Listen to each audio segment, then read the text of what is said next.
Welcome to Fireside Nets, brought to you by Empire Sports Media. We are your hosts. I'm Spen, he's Pete, and we are the premier podcast for everything Brooklyn Nets basketball, hashtag Nets World, hashtag Tech Guys with Jumpers. Anyway, we welcome onto the podcast for the first time another prominent member of Nets Twitter, AJ from Nets Kingdom.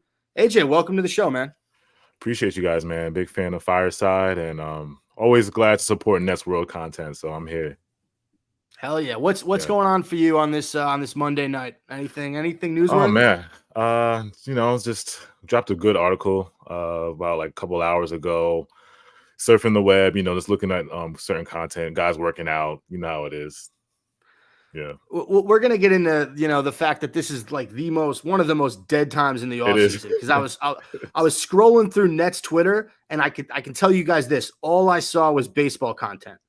All I saw was Mets, Yankees, why both teams suck. Yeah. And to be honest with you, AJ, I could not give two shits about baseball. It is not my sport. I was just telling Pete before the show how much I hate it. But you give me a great segue, because you talked about the article that you posted earlier today, grading the Brooklyn Nets offseason. Yeah. So, AJ, I'm going to put you on the spot here. How would you grade this offseason for Sean Marks and the Brooklyn Nets so far? Oh, man, it's a great question, man. I just want to shout out Cypher, one of the guys that wrote this article. Great article, by the way, so check it out on netskingdom.net. I mean, Sean really didn't do it for me, man. I mean, I'm going to give Sean an honest grade. I'm going to give him a C+ around that area. Getting rid of Joe Harris and Patty Mills, I wanted that to happen from the start. I mean, I think he should have shed salary from the beginning during the draft, but he ended up doing it, so that was okay. That was a relief for us. We needed to replace those guys with athletic talent, and we did with Dennis Smith Jr., Baisley, and then we got Lonnie Walker. So the shedding salary and then adding the athleticism was cool. But the thing that Sean didn't really do for me is the Edmund Sumner situation, where he released Edmund Sumner. I feel like he could have got some value back for him. He could have got at least a second round or some type of value back instead of just letting him go. I feel like Sumner had a little bit of more value than that, just to let him walk or let him go. And then the Noah Clowney situation, the draft, I'm going to talk about that. Well, Jalen Wilson, we all love him. He did great in the summer league. He's promising. Noah Clowney is a kind of a project, so it's a little I love Noah, but it's just like he's gonna take some time. So the draft was kind of like for me. And then we got to see how Whitehead's gonna turn out. We got to see how he turns out. And then as far as the free agency, like I said, the Darius Baisley, Dennis Smith Jr., we did need a backup point guard. I think that we addressed that situation. Dennis Smith could fill that role slightly, but then there's questions about Spencer. We don't, I've seen it on Nets Twitter. We're all wondering, can Spencer be a true point guard? I mean, we know Ben Simmons is going to be in the mix, but Nets fans are hesitant about Ben Simmons because it's like a question mark. It's like if. It's like, is Ben Simmons going to be good, or is he going to be bad, or is he going to be healthy, or is he going to be like, we don't know. He's supposed to be the starting point guard, or he's supposed to be starting, but we don't know what direction the Nets are going to go in that situation. So it's like Sean Marks kind of didn't leave. He left that kind of doubt of the point guard situation. And then, of course, the big man position, because we only have Nick Claxton and Day'Ron. And that's not enough for me. I need another backup center. I need another big body to rebound. And he didn't do that for me. He didn't. The Noah Clowney situation, he might not even play this year. So it's like, if Nick Claxton gets hurt, we're cooked. We cooked at the center position. If you want to keep it honest, y'all. I mean, how do y'all feel? But I give him a C. Do you too much trying to get rid of Joe Harris, and then after doing that, basically we just took Harris's salary, Patty's salary, and just used it to pay CJ. Yeah. So is it really improving the team? Like, I don't think so. I think that's kind of a cop out. Yeah. I agree. I agree, because it's like, if those guys had to be moved, and he's kind of relying on Ben Simmons' health, because it's either do or die on Ben Simmons' health. If Ben Simmons is him and he's back to normal, then we're up. But if he's cooked, then this roster is kind of falling up. The roster construction is not good, because we have so many wings. It's not really diversified. I mean, the point guard situation's still up in the air, and then the backup big position. Like I said, God forbid, let me knock on wood. Hope Claxton don't get hurt. But if he gets hurt, we're cooked because we're relying on Day'Ron, and I don't think Day'Ron's ready to be put in that role yet. I mean, Nets fans might think that, but to me, he hasn't proven to give Day'Ron a ton of minutes at the backup big position, you know? Yeah. No, I hear you on that. I'd give him a C-. That's where I'd go right now. I think they've done just enough not to get a failing grade. But like you said, not addressing the backup center position. The Noah Clowney pick looks really weird right now. Yeah. And you know, I agree with you on the point guard. And I know Pete, you got I know you have a question for AJ. My question, AJ, is who do you think should be the Nets point guard? Do you think it should be a healthy Ben Simmons or a healthy Spencer Dinwiddie? Me personally, I'd rather Ben start. Like if I had the choice, I would want Spencer to come off the bench and run the second unit. Run that second unit. But like I said, we don't know about Ben. But I want Ben to start. I want Ben to, if Ben is fully healthy and Ben is like him, he should be our starting point guard, in my opinion. But it's just a question mark. And then the Dennis Smith Jr. role, I think that could be helpful. I saw him a little bit on the Hornets. He can play make, and he's athletic. I mean, his shot is not really that good. You know, he's not really a good three-point shooter, but he can. I think he can subsidize a little bit of those backup point guard minutes that we've been searching for. Yeah, my last question for this is going to be: how do you feel about the overall change from a three-point shooting team to less three-point shooters, but a lot more younger and a lot more athletic? I think we all can agree we wanted to get a lot more athletic going into next year. But I kind of feel like we kind of went a little bit too overboard. Dennis Smith, a three-point shooter, right? A couple guys, Ben can't shoot, Nick can't shoot. How do you feel about that overall? It hurts because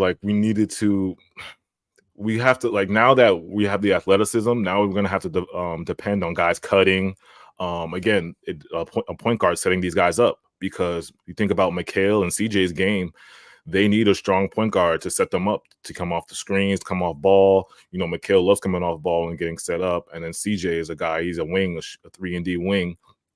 So now that we don't have as much shooting, it's going to be really reliant on guys cutting to the rim, getting to the basket, creating rim pressure. And then, like I said, the point guard setting them up. And then, because Claxton, he needs to be set up too. You know what I'm saying? So it's like, we're going to have to switch away. And I know with Jacques Vaughn, he had a quote, like, I think a couple of weeks or before the season ended, like, I want to shoot 43s a game or something like that. Like, he wanted to shoot so many three-pointers. That was one of his main, like, things, shoot a whole bunch of three-pointers. But it's now that we lost to shooting, I'm interested to see what Jacques Vaughn's game plan is, because he always wanted to shoot threes. We have so many wings. He was like, let me shoot threes. But it's like, what are we going to do now, Oh, Spen, you're muted.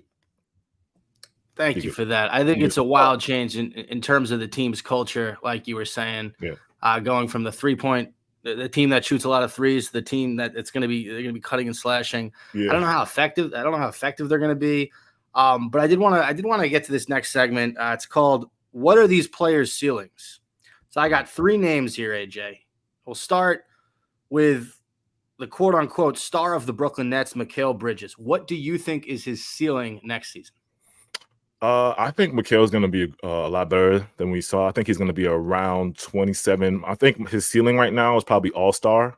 I'm going to give him that, all-star, solidified all-star. I guess 27 points per game, whatever you want, 6 rebounds, how many assists. I think his shooting percentage is going to be slightly pretty good. I don't know if it's going to be in the 40s. Like, we saw KD type numbers at the end of the last season. He was doing like 50, 40, 90 on some 27 points per game.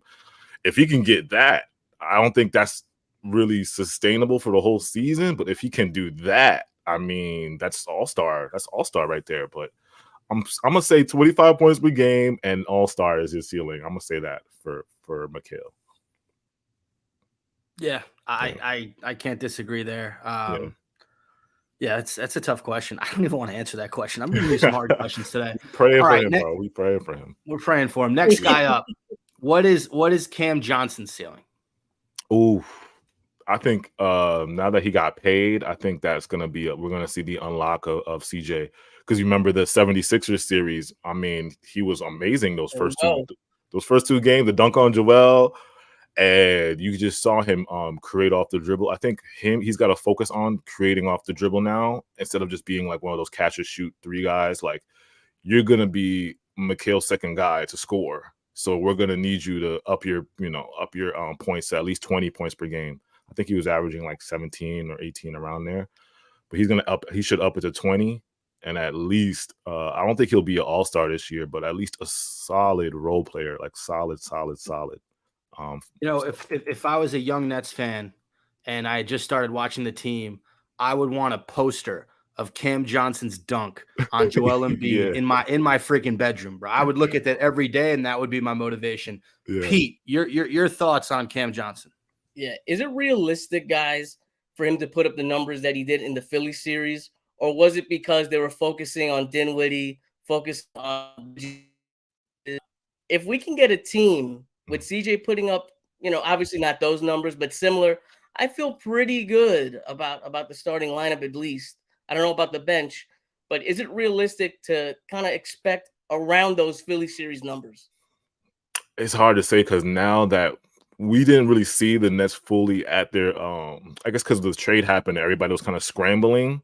So now I think defenses and coaches are going to kind of hone in. They're going to Mikhail's going to be the guy that gets doubled.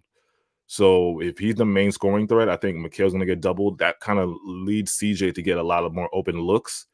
But I'm not expecting him to get those type of numbers. I mean, I hope so, but those type of numbers, I mean, like I said, I think he's going to go up to 20 points per game just because of Mikhail's getting doubled or Mikhail's going to get the attention, and then he might get some looks off that, open looks. But yeah, the numbers he was doing in the Sixers series, he was shooting lights out, like it was above 40. I mean, he is a good 3-point shooter, but it was insane. CJ to me he's a difficult player to analyze, and shout out to Manuel Cintrone. He wrote, "Do you think CJ can take an unexpected leap? Does he have the potential?" He commented in our live stream. He's a very tough player to compare to anybody else because he shows flashes of brilliance on the court. He can shoot the 3. He can drive. His handle isn't the strongest. No, he's an okay ball handler. He's not an excellent creator off the dribble, but he can when he needs to. I remember, I think it was against Miami. He hit some ridiculous, remember like the half 360 layup that he shot above his head? That should have been a foul. I don't think they called it. There are moments where I see that and I think, okay, this guy can be like a top 25, top 30 scorer, but I haven't seen that enough on a consistent basis. And he was so, when he was with Phoenix, he was such a different player. He was a spot up 3-and-D guy with Phoenix. He didn't have to do much else. So there's so much unknown with Cam Johnson. It's such a difficult question to sort of even wonder what his ceiling is because we really don't know. Yeah, we really don't. If he, like I said, if he unlocks, like just what you said, if he unlocks that off the ball creation, that shot creation, then that's the next level for him because he got to transition from just being a 3-and-D spot up guy to, okay, I'm the second guy to Mikhail and I got to get mine and help out the team and score like that, and then play defense. Yeah, these are the Philly series numbers. He put up 18 points, shot 42% from 3, 50% field. Put up about six rebounds, almost 3 assists. That's pretty good. Actually, I think that's realistic. I think that's realistic for him for the season. Yeah, I think that's realistic. Try to even the one guy that comes to mind in terms of just his body is Brandon Roy. Oh yeah. That's a good comparison. Right? Guys, a little bit comparison to him. Brandon Roy was just so, oh my God, the shot creation, he was just a knockdown clutch. And CJ has some clutch moments too. Like CJ does have some clutch moments when he was on the Suns. So them two, that's a good comparison. I like that. I would say that's his ceiling, right? If he can get the Brandon Roy level, the Nets are winning. Yeah. The last guy in terms of the player's ceiling, and this one's fun because I don't think there's a guy on Nets Twitter is just so up and down, and it's Nick Claxton. Like, there are some people that think his offensive ascension is going to be ridiculous, and there are people that think that he already peaked offensively. So, AJ, where do you stand on Nick Claxton? Oh, man. Like I said, I'm a Nick Claxton fan. Like, I've been even when Nets Twitter kind of was down on him, I was up on Nick. And I just, ever since I saw him, I was like, this guy is 6'11" and can move his feet and defend every position like I haven't seen before in my life. Like his ability to switch is incredible. And I think he got robbed in the defensive player of the year last year. Like I think he like JJJ should have got it. Like he deserved what he got, but Nick Claxton was a far. I think he should have been second at least, right after JJJ, because he was leading the league in blocks per game, and he was up in the league in blocks. And then even though they put Brook Lopez over him, I'm like, bro, Nick Claxton can guard 1 through 5. Brook can't do that. Brook can't get on the 3-point line and guard Dame or to guard De'Aaron Fox. You know what I'm saying? So that point, but for Nick's growth, again, it's his offensive game. I think what he has to do is the coaches have to let him shoot. All right. I need the coaches to encourage him to shoot and say, Nick, you could shoot that mid-range shot, that midi. If you find you in the corner, if Spencer sees you in the corner, you could shoot that shot. They got to like give him the confidence to shoot that shot. That's one. So he's got to unlock that.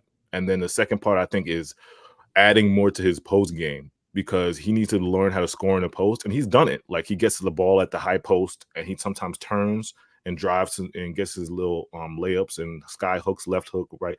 He gets that off. But now it's just get your back to the basket in that post game, back down, get buckets like that, drop steps, just creating in that mid area, in that offensive area, along with your midi. Then he can up his points per game to 8, 16, 17, because the defense is going to be set. He's already all-star defense, all defense. It's just the offense where I think Nets fans are just waiting to see if he takes that leap again, that he made the leap, he made the jump, but now he's going to make the offensive jump for this year. So I think he's going to have a good year also. So we'll see. Yeah, I remember moments throughout the season and one play in particular, but the shot clock would be winding down. Claxton would have the ball baseline in your head. You're almost screaming, don't shoot it, don't shoot it. Yeah. He pulls and he swishes it, and it was butter. And you're like, why don't I see this, on a nightly basis? He has the tools to be great. You just want to see him put it all together. He needs the confidence. He needs the confidence. Bro, one of his first shots when he got drafted by us was he hit a 3. You know what I'm saying? So it's like, we know in college, he was just kind of like Clowney. He was shooting threes. He was shooting threes just like Clowney. Like he was shooting threes just like that. But I don't know what happened during that development time. I know the injuries, but. Well, and when you play with guys like Kevin Durant, Kyrie Irving, and James Harden, your looks are going to be limited to lobs. And that's really it. Well, guess what? It's Mikal Bridges, it's Cam Johnson, and it's Spencer Dinwiddie. Other than those 3 guys, nobody on this team can really create offense. Cam Thomas when he gets in there, but he plays 5 minutes a game. We'll get into him later. If he was ever going to make a jump offensively, this next season is the season to do it. Pete, your thoughts on Nick Claxton? Yeah, I think a lot of people forget. Maybe you guys remember this. I think it was in high school. Nick Claxton was a guard. I'm pretty sure I remember that. He had a lot of ball handling skills. And if you look at some of his G League games, Nets Daily posted a clip. He was hitting threes. It was only 7 games. Yes, very small sample size. He hit 50% from 3. He was cutting to the rim. He was taking handoffs. Like, the guy has a handle. And yes, we had Katie and Kyrie, right? So we're not going to give him the ball over them. But I think we're going to see something here. I don't know if it's going to be, 35% from 3, but I expect 15 points from Clax, and it's going to be very interesting to see what he does. Yeah, I agree. And like I said, if he unlocks that midi or a 3, just a midi or a 3 for a jump shot, that will seal it all, because the coaching staff has to give him that confidence or he's not going to do it. You know what I'm saying? Or he's not gonna shoot. Or he's got to be willing to take the jumper. That's the thing. That's the thing where Ben is scared of, just to take the jumper. You know what I'm saying? You got to be able to just to take it and not think about it and move on. But that's what Nick's got to be able to do. And I think Nick has the confidence, but the coaching staff just got to keep encouraging him. Yeah, I'm gonna add on to this, guys. This is from B-Ball Index. They put up a tweet yesterday actually saying Nick Claxton is a crazy efficient off-ball scorer. They rate him A+ in transition scoring, pick and roll man A+, putbacks A+. If he gets a little room and a little more opportunity, I really think we're going to see a big growth coming into the year. Maybe even just a week ago, I didn't think there was going to be much room for development, but I'm excited. Is he going to be the guy that you could look for the most growth in the lineup? Out of maybe the predicted starting 5, who grows the most, who has the most to work opportunity and playing time? Oh, I think it's definitely Nick and then maybe CJ. I think Spencer, it is what it is at this point. And then Mikal, I think we're just expecting Mikal to be great because of what we saw last year.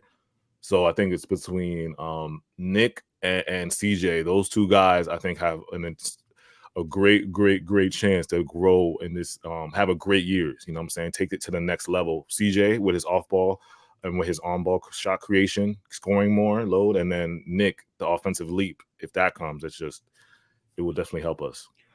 Manuel Cintrone asks, can he reach Pascal Siakam level? I don't think so. Claxton? I think we're getting a little bit unrealistic there. Like Siakam's extremely nice with it on all three levels. I don't know about that. Is he trolling? I can't. What'd you say? I said, is he trolling us, or is he being? No, I don't know. I think he. I mean, listen, it's a legitimate question, I guess. All right. There's really not someone I can think of in the NBA who reminds me of Claxton. I mean, you know, he's this in the same caliber of the Robert Williams, the Mitchell Robinsons, although he's able to stay on the court. I would say the closest maybe Chris Bosh, but Chris was not good defensively as Nick. Chris Bosh would switch on the perimeter sometimes, and then he had the shot. He had the 3-point shot, but he wasn't. Yeah, like I said, it's hard to. I like that comparison. I think their bodies are similar. I think Chris Bosh is a very good sort of ceiling for. And listen, if Claxton develops a 3-point shot or even a mid-range shot, his game opens up completely. He becomes a different player. Yeah, I agree. Yeah, I think, but it's hard to compare him. Like I said, when I first saw him in the draft and watched film, I'm like, I've never seen somebody guard guards like at this rate at 6'11" at his height. I'm like, he can move his feet like a guard on the defensive end. It's amazing. I got a question for you now that you just mentioned that. But does that hurt the Nets with the roster and the lineup that we put out? Yes, we're going to have Claxton doing a great job defending a guard on the perimeter, but then a shot goes up. Who's going to rebound? We have CJ at the 4 maybe. I don't know who else might be there. Like, it really hurts the rebounding. I agree. Well, who do you guys think like this? Who would y'all starting lineups be? Because I've seen so many people who want to put Ben and Spence, but I don't want to put Ben and Spence together. I think my starting lineup would be Ben, Mikal, CJ at the 3. I might put DFS at that 4, and then the Clax at the 5. That's my I know it's a big lineup, but I think DFS is 6'8". I think maybe if we can, we're still not going to be a good rebounding team, and that's Sean Marks' fault. Like, we just got to give it up.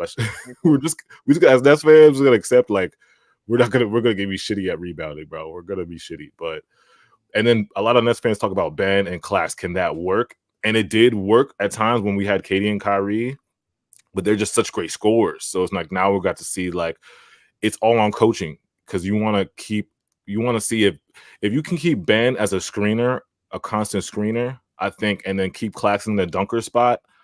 I think that will you can try to make it work, but we'll see. Like I said, it's all about the offensive scheme and what the coaches do to make that work. Because defensively, there's times last year I saw Ben and Clax be together on the defensive end, and it was unstoppable. Like, they were getting steals, blocks, transition buckets. Like, at their peaks, I was like, oh, no one's scoring on us with Ben and Clax. But now it's like the offensive part, they got to make that gel. And I don't know I hope Jacques Vaughn with his new staff can do that, man. So you're starting 5. You have Dinwiddie coming off the bench in that scenario. Pete, give me your starting 5 right now. If you would have asked me 2 days ago, I would have had Spence coming off the bench. I've been doing a little deep dive into his numbers. I really do think with Ben Simmons, of course, being healthy, the way that he creates threes. Look at Spencer Dinwiddie's numbers in Dallas. He was great off the ball, tremendous off the ball as the secondary ball handler. I really think that he could work. I think he hit 71% from the right corner in Dallas last year. Obviously, tremendous numbers. I really do think it could work with a lineup of Ben, Spence, Bridges, CJ at the 4, and Clax at the 5. I don't love CJ at the 4, but I think he's the best option at this point. And you're right, AJ. Definitely blames Sean Marks for that. We need a better power forward. What about you, Spen? Like, how do you feel? So I agree with Pete on that starting five. What bothers me is that Sean Marks, we're hyping up Ben Simmons so much. He's going to be healthy. He's going to be our guy. If that's the case, then why didn't we move Dorian Finney-Smith or Royce O'Neal? I feel like they bring the same energy. They're both glue guys. They're both hustle guys that make the right play, but neither of them really stand out. Look, Royce did so much for this team last year, from like running point in certain scenarios to guarding big men. And DFS was kind of a plug and play. He had his moments. He struggled. But for me, the reason that we give this team such a low grade in this offseason is because they didn't address a lot of needs. And now you have, guys on the bench that like, I love Royce. I love Dorian Finney-Smith. These guys can start other places, but they kind of do the same thing. So for me, and I think, by the way, I think if Spence comes off the bench, I have this theory he's just going to be fucking livid. I think he's going to be really upset. This is a guy that he was one of our best players a few years ago. He leaves after we get all these good guys. They leave, he comes back, and now all of a sudden we're going to demote him to a bench role, even if it's a 6-man role. And then if you do that, AJ, Cam Thomas's role becomes almost obsolete at that point. Oh yeah. And it hurts me. It hurts me. We're going to talk about Cam, but it hurts that see Cam be put in that position. And I don't. And my opinion is that I want Ben to start, but like what I really think the coaching is going to do, I don't think they're going to start Ben. I think they're going to keep that lineup they had last year and then ease Ben in, see how he does off the bench, and see if he's Ben again. If he's Ben again, then he might have a chance to start. But I think the starting lineup that they're going to put out is going to be the last year's kind of what they did last year with that same lineup, with Spence at the point guard. This week I thought it was very, very interesting. We've been seeing a lot of Ben Simmons throughout the offseason, him working out, the Photoshop muscle picture, like all this good stuff. And then Mark Spears goes on ESPN saying Ben Simmons is the healthiest he's ever been since Philly, since his Philly years. He's healthy now. He's back. And Simmons goes on, I think it was Sirius XM, and talks about Ben Simmons healthy. He's going to be the starting point guard, blah, blah, blah. Coming completely, feels like almost out of nowhere. Have you guys ever seen a bigger PR push for a player than Ben Simmons has been getting this offseason? Bro, it really bothers me. Like every single offseason, we get that Ben Simmons. We get the workout videos, we get the hype, we get the the reporters gassing it, and then it's like this. It's like I'm in deja vu with it, bro. And it's like I want the best for Ben, bro, because he's on my team. He's a net, so it's like I want him to succeed. But it's like I can't believe anything you put out. I can't believe any report you say that you're the healthiest. I can't believe any of that until I see it in the game. And until I see a stretch of games where Ben is producing and what he does, giving us what he does, 10, 8, and 8, or whatever, 12, 8, and 8. When I see Ben doing that, then I'll believe it. But now it's just like every time I see those reports, I'm just like, you know what I'm saying? I'll tell you guys this. I hold a lot more water in what Mikal Bridges said on Paul George's podcast about how his teammates have Ben Simmons' back and they have faith in him. And like, I hear that from a teammate. That makes me a little bit more optimistic than the guy that Ben Simmons pays to manage his career saying, yeah, my client is the healthiest he's ever been. Like, that's his freaking job. Let's chill with building up your client. Let's listen to what guys like Mikal Bridges and Cam Johnson and Jacques Vaughn are saying about Ben Simmons. I agree with you. Here's my thing. I don't think that Ben Simmons is going to ever be as great as he was in Philly, but I think that he will be sufficient enough in a role for the Brooklyn Nets that he works with this team, right? Because look, on Philly, he was the second best player on the team, and I'm not talking about the years with Jimmy Butler. I'm not talking about that team. I'm talking about every other year with Embiid, he was the second guy. He has to be the fourth or fifth best player on the court when he's out there. I think that's something that he can handle. And last year was tough. He had to deal with injury. You had the mental hurdles. You had the roster completely transforming. So I guess we can give him a pass, right? We can say, okay, pass last year. But this next year, AJ and Pete, there's no excuses for him. No excuses, if he isn't Ben Simmons or if he isn't close to what he was in Philly, his time in Brooklyn is over. you got to think about trading him, flipping him. You got to think about flipping him, and we hope he shows us a little bit of something, so Sean Marks can get some value off of him if it comes to that. But I 100% agree with you. Like, I don't think we're gonna get Philly Ben. I'm praying we do, but my realistic basketball brain is like Philly Ben was an all-star, first team, all defense, giving you 15, 8, and 8 every single night with all-star defense and all-star bucket. Like, he was an all-star and playmaking. It was just, and the athleticism was out the roof. So I don't know if we're gonna get that Ben. It's just it worries me, bro. It's because it's like Sean Marks put so much pressure on the roster construction, the way the roster is built. If Ben is cooked, it's like everything just goes. It's like everything is just like downward spiral after that with Ben. Because I don't want us to put that much pressure on Ben, but now it's like he has to be good, or it's like we're kind of cooked, man. It's bad. I feel like I'm playing blackjack and I've lost like 15 hands in a row and I have $20 left and I'm going to put it, this is my last hand and I got to get 21. I just have to, because if I don't, exactly. I'm leaving the casino. I'm taking the next flight home from Vegas and I'm done gambling.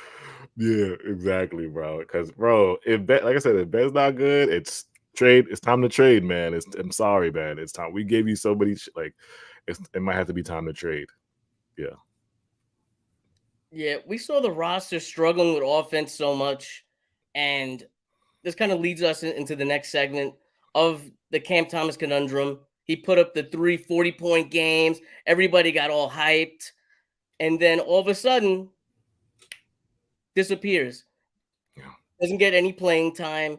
Really surprising that a team that struggled so much for offense would not kind of use Cam Thomas. It's very confusing to me. Do you think we're going to finally see some playing time with Cam in this upcoming year? I think they have to, right? It's tough because it's like now that we added Dennis Smith Jr. and Lonnie Walker, and Lonnie Walker is kind of like similar to Cam. He's like a microwave scorer off the bench, like legit, like kind of like a older version of Cam, but he's a microwave scorer. So it's like, is Jacques Vaughn, and I don't know what situation. I talked about this on my streams and pods. Like, there's something going on with Cam in the organization and Jacques. Like, there's some type of beef or some type of situation where they're not unleashing Cam. I mean, there was no reason he shouldn't have been playing Patty Mills. We were playing Patty Mills and some of these guys off the bench in the playoffs over Cam, and it's like it was just sickening. It would maybe sick to my stomach that we saw that, because this guy has so much potential, and scoring in this NBA, in this modern NBA, scoring is a gifted talent you don't want to get rid of, because that is one of the top assets in the game, is scoring and getting a bucket. You can't really, certain things you can teach, but when the guy can score like Cam, it's just one of those gifts you don't want to just give away. And I'm afraid that if this situation with him and the Nets keep going this certain way that it is, and he's not getting minutes, it might just end up us just moving away from Cam, and I hate to see it. You hate to see it, man. But what do you think, Spen? Yeah, I wrote this question. I just wrote the Cam Thomas conundrum because I don't know. I've seen the guy go off. We didn't play him down the stretch. Defensively, he's not the best, but it's the NBA and it's 2023. That shouldn't matter. Yeah. Right? Like, you're playing Joe Harris. He's got Patty Mills. These guys are not defensive guys. Right. So it's weird. And I didn't think about the Lonnie Walker signing, but you make a great point. He gave the Lakers some excellent minutes off the bench in those. Remember when he saved Bron's legacy, bro, in the playoffs when he scored 16 in the fourth quarter? That was the Warriors game, right? Yeah, it was the Warriors. Yeah. So I don't like. My problem is I just don't see the minutes there for Cam. I don't. They have so many guards at this point. You picked up Dennis Smith Jr. and Lonnie Walker, so they're going to get minutes. You have Dariq Whitehead coming at some point. He's a wing. Yeah. So I don't know where the minutes come from. And again, this also, I mentioned Royce O'Neal, Dorian Finney-Smith. Neither of those guys play down low. They're both wings. Yeah. So I look at this roster and I think I love Cam Thomas's potential, but where are his minutes? I don't see them right now. Yeah. And that's someone that, I'm sure Sean Marks wants to get more value out of him before trading him, but he's someone you might want to trade. He's someone you might want to look into moving before the trade deadline come mid-season. Yeah. I think if you're not going to play him, it's like you got to see what you can get for him. and we talk about this Tyler Hero situation. If it comes to that, and we, like I said, if we're going to replace Cam, the best thing we could do is kind of package something for Tyler Hero. And if it comes to that, you know what I'm saying? But I think giving away Cam for nothing or letting him trade him, if Sean Marks does that, trading Cam for like a couple picks or something like that, that would just make me sick to my stomach, because this guy is just a true gifted talent, and he's only 22 years old. He has, like, just imagine Cam Thomas on a team like an OKC, or a team that has young stars or guys that are developed. Memphis. You can just imagine the amount of buckets he would get, and his game would just grow from those kind of teams, And it would be no fault to his own if it doesn't work out in Brooklyn, because Brooklyn drafted him. They had every opportunity to develop him and play him, and they chose not to for whatever reason. So it would, if it doesn't work out with Cam Thomas in Brooklyn, it is 150% on the organization. It's amazing that we've talked about so much with the Brooklyn Nets thus far in this podcast, because we are in the dead point of the offseason. I mean, there's just not a lot going on. Like every single interview on the Paul George show with Jeff Teague, everything is like, that's news right now, right? When Jeff Teague tells a story. So, going off this trend, you brought it up before. Do you even really want to see the Nets involved in this Damian Lillard trade at this point? Or are you just done with it? You want to roll into this season with this roster? At first, like, going into the offseason, I was like, when I seen the trade request and I seen Brooklyn, Dame wants to go to Miami, Brooklyn's an option. And I was like, my antennas went up. I'm like, whoa.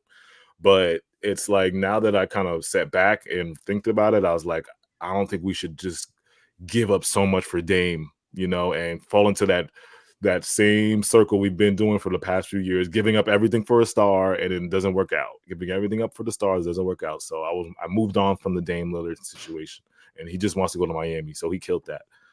Then it was a Tyler Hero situation. I'm like, I would take Tyler Hero. If we didn't give up, like I said, if the most was like a first round and package Spencer, first round Spence, and maybe add Day'Ron or Cam, one of those guys.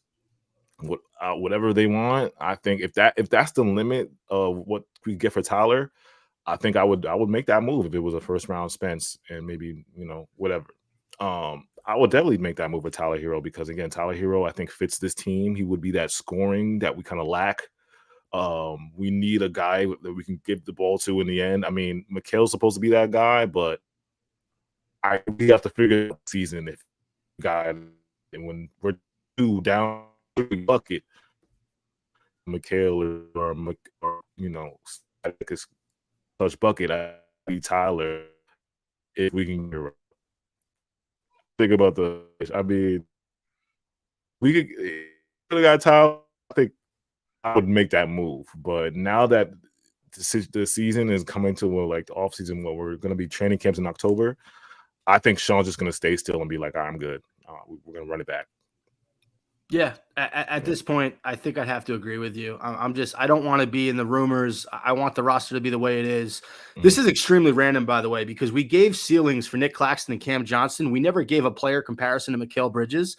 The one guy that sticks out to me, I know I'm going completely off topic, is Kawhi Leonard. Like, if Mikal Bridges, say the same right? Thing. If he were to unlock his entire, bag and just be that dude, he'd be Kawhi Leonard. Yeah. And it would be like Kawhi, like I said, 27 points per game, 50, 40, 90. Right. That's Kawhi for you. And then the two-way defense, the all-star, the defense, all defense. So that's a perfect, I agree. That's perfect for Sorry, I didn't mean to get off topic. I wanted to share that. Pete, I know you have a few more questions in this dead point in the offseason, so I'll let you have at it. Not even. I was going to say, I think, obviously, Sean Marks is not going to add anybody else. Maybe another vets minimum signing, right? I guess the whole goal of this offseason basically was, let's get under the cap. Let's reset, not under the cap, under the tax apron. Let's reset the tax. And then we kind of see what we're going to be doing going forward. It's not the years of KD or Kyrie anymore. And I don't know if you guys saw this, but Jeff Teague was on a podcast. I forgot what podcast it was on, but he talked about the Nets-Bucks series. I always just die a little bit inside whenever I hear stuff like this. And he said that they were cooked after game 2, and then as soon as Kyrie hurt his ankle, kind of gave them life. Yeah. It kills me every time. Do you guys feel the same way? Oh yeah, yeah. It hurts me to this day thinking about. I remember exactly where I was when, literally game 1. I'm hype. I'm like, yes, I got my Nets jersey on, and then James Harden's hamstring just goes.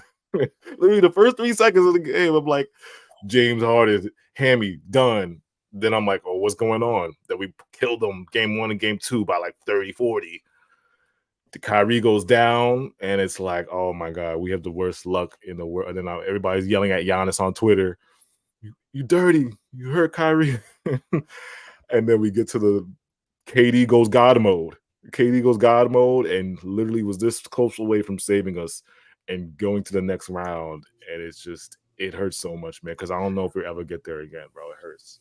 I think it's tough when like you're a fan and you see that happen and you're like, yeah, we're done. Yeah. But to hear like the player that actually won the series, who won a ring that year, be like, yeah, we didn't think we had a chance. We thought we were done, finished, finito. And all of a sudden they're like, oh, and then their second best player gets hurt. And like, you know what? Maybe we can win this thing. Like that. Yeah. Hearing Teague talk about it like that absolutely killed me.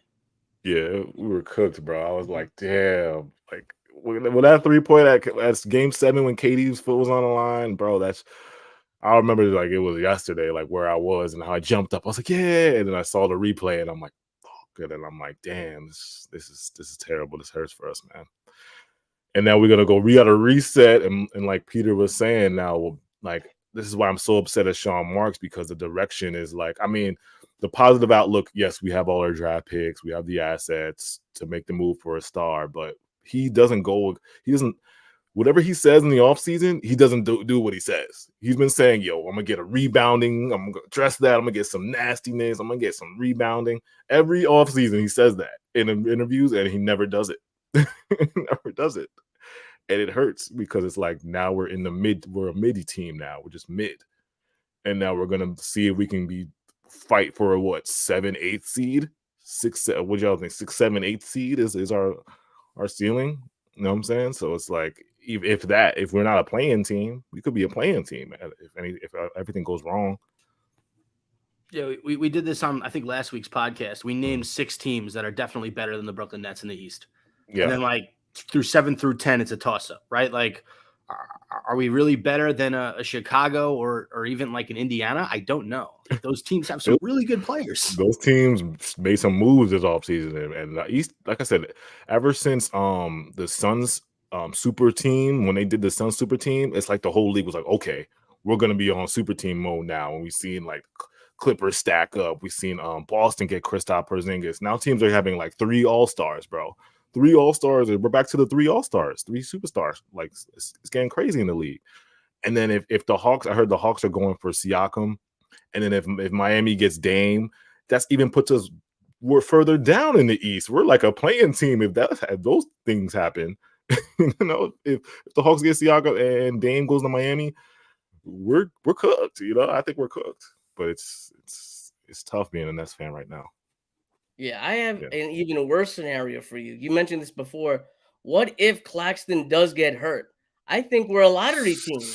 I think Bridges is out for a month. We're a lottery team. We might. Yeah, I agree. Lottery team with no pick. It's going to go straight to Houston, of course. And it's not fair to Claxton that he should get like all that weight is on him to be the starting center and be the center for us. Like he should have some help. Give him some help rebounding. You know what I'm saying? Give him somebody, a backup center. Christian Wood was out there. We couldn't have got Christian. There was a couple of guys out there we could have got. AJ, that makes way too much sense for the Brooklyn Nets. And you and I both know Sean Marks doesn't do things that make sense, right? Yeah. He does things his own way. So I've been clamoring for a Christian Wood.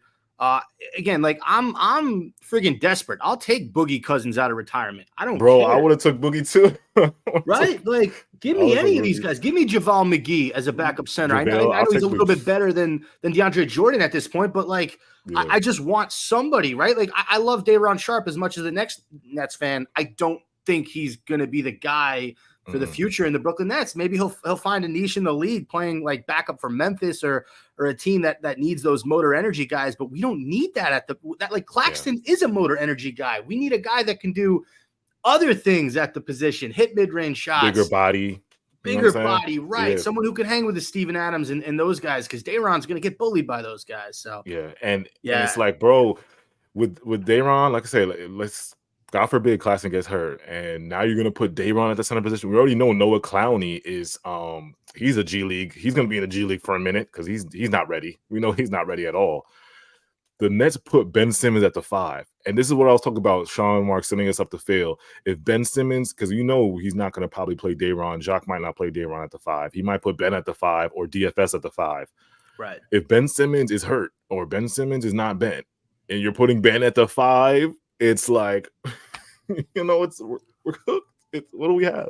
Ben Simmons is not a center. He shouldn't have to play center. I look at a team like the Warriors with Draymond Green. When they play Draymond at the 5, it makes sense. Yeah. To me, it never made sense with Ben at the 5. He doesn't do the things that he's not a center. Yeah. So yeah, I agree with you. All right, final question for this dead period in the offseason. It is related to Ben Simmons.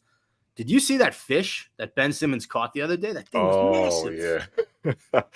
Fisherman Ben, man. I saw it, man.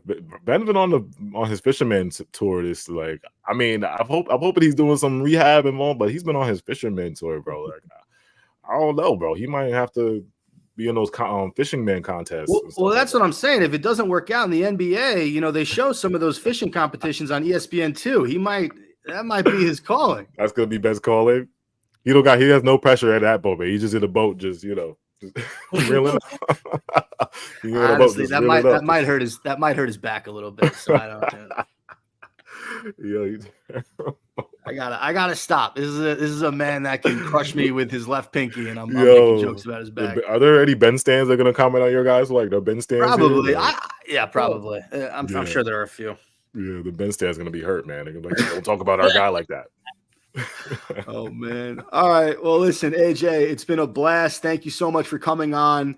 Where can everybody on Twitter find you? And is there anything that you would like to plug? Oh yes. Again, follow me on Twitter at Nets Kingdom AJ. If you type in Nets Kingdom on YouTube, you'll find us. Instagram, we're on Instagram Nets Kingdom 1. Follow my guys too. Saint is on Twitter at SaintNet1. Yeah, so all platforms, all social platforms, you type in Nets Kingdom. And of course, netskingdom.net, we're dropping articles. Shout out to my writers, Cypher, Rage. Those guys drop really good articles. And then you guys are welcome. Next time I get on stream, because I'll be doing YouTube too. So next time we get on stream, I'm going to definitely have you guys up there. You know what I'm saying? I need you guys on. For sure. Yeah. We are there. Well, listen, we thank you so much for coming on the show. I'm Spencer. He's Pete. That's AJ from Nets Kingdom. Thank you for listening to another edition of Fireside Nets, brought to you by Empire Sports Media. And as always, catch you on the fire.